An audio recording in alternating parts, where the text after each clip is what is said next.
Lectura del Evangelio según San Marcos, capítulo 3, versículos del 7 al 12. En aquel tiempo, Jesús se retiró con sus discípulos hacia el mar, y lo siguió una gran muchedumbre de Galilea, también de Judea, de Jerusalén, de Idumea, del otro lado del Jordán, de los alrededores de Tiro y Sidón, una gran muchedumbre. Habiendo tenido noticias de lo que Jesús hacía, acudía a él. Entonces rogó Jesús a sus discípulos que le consiguieran una barca para subir en ella, porque era tanta la multitud que estaba a punto de aplastarlo. Pues curó a muchos, de suerte que cuantos padecían de dolencias se le echaban encima para tocarle.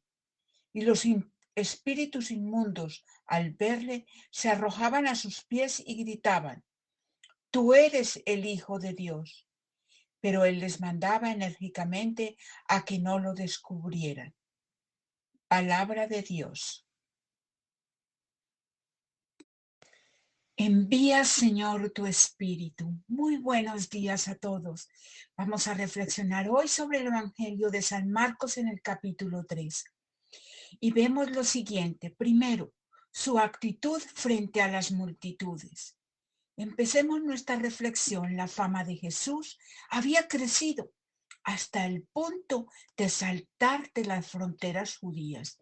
El evangelista Marcos nos dice que las multitudes venían a él, no solo de Judea y Jerusalén, sino también de los países alrededor: Idumea al sur, Tiro y Sidón al norte, Decápolis y Perea al otro lado del Jordán, al este.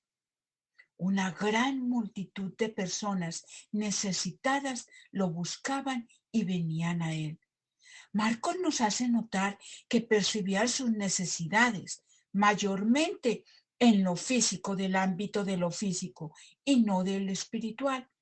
Parece que tenían más interés en ver sus obras y recibir sus milagros que en oír su palabra, su mensaje de amor. Para ellos Jesús no era más que otro sanador, poderoso y capaz de solucionar todos sus problemas con solo tocarlo.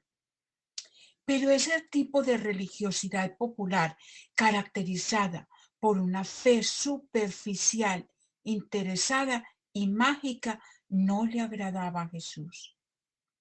Continúa el relato y de hecho nos lo dice, cuando él explicó los términos espirituales sobre los cuales iba a establecer su reino. Ellos finalmente lo rechazaron, escribas y fariseos, y se volvieron atrás. Sin embargo, a pesar de todo esto, Jesús siempre estuvo dispuesto a sanarles, manifestando de esta forma su infinita misericordia. Recordemos, siempre nos mira con ojos de misericordia. Pero para el avance de la obra, de la obra de Jesús, esto no podía continuar indefinidamente de esta manera. Así que comenzó a hacer diferencias. Hizo una clara separación entre los que están fuera y los que están o estaban con él. Veamos ahora cómo veía el pueblo a Jesús, qué pensaba de él. Les voy a explicar con unas citas bíblicas para que nos quede más claro así. Podemos decir que en general lo admiraban. ¿Por qué? En Marcos 1 nos dice: y se admiraban de su doctrina, porque les enseñaba como quien tiene autoridad y no como los escribas. También en Marcos 2, todos se asombraron y glorificaban a Dios diciendo: nunca hemos visto una cosa igual. Pero sobre todo lo buscaban para ser sanados por él. También lo leemos: le trajeron a todos los que tenían enfermedades y a los endemoniados de todas las ciudades y se agolparon en la puerta. Miren nomás, en el Marcos 3, oyendo cuán grandes cosas hacía, grandes multitudes vinieron a él, porque había sanado a muchos. De manera que por tocarle, cuantos tenían plagas caían sobre él. Quizás podríamos resumir diciendo, porque hay tantos relatos de él, que aunque su fama entre la población se había extendido por todas partes, en realidad le seguían de una forma muy interesada y superficial por los milagros que hacía. Veamos también cuál fue la actitud de los demonios, de la misma manera que vimos en el versículo 11, cuando nos narra, cuando los poseídos por espíritu inmundo lo veían, se echaban a sus pies y gritaban, tú eres el Hijo de Dios. Pero Jesús les prohibía que lo manifestaran. Jesús prohibía a los espíritus inmundos que descubrieran quién era Él.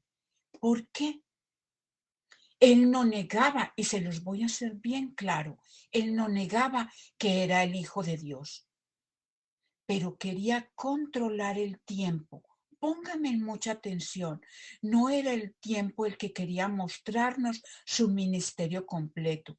Luego necesitaba padecer y morir en una cruz, resucitar para darnos la vida eterna y la forma de ser revelado como tal. Un adelanto habría traído consecuencias desastrosas y esta no era la meta de su ministerio. Así lo vimos hoy. Querían aplastarlo. Por eso tuvo que pedir una barca. De ahora en adelante, según el evangelista Marcos, nos va a empezar a enseñar por medio de palabras, con la finalidad de hacernos entender su mensaje. Hagamos una oración.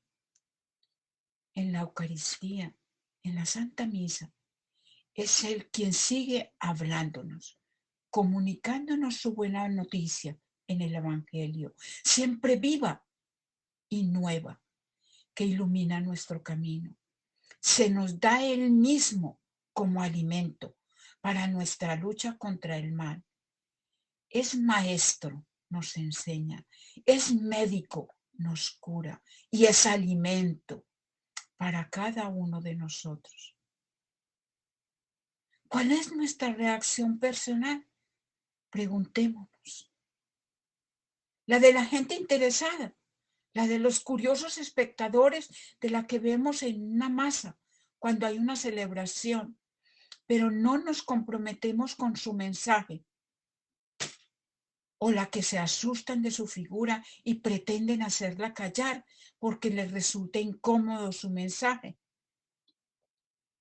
Además, intentamos ayudar a otros a que sepan quién es Jesús y lo acepten en sus vidas. Muchas gracias por su atención. Los espero mañana en otro pedacito de gotitas de sabiduría.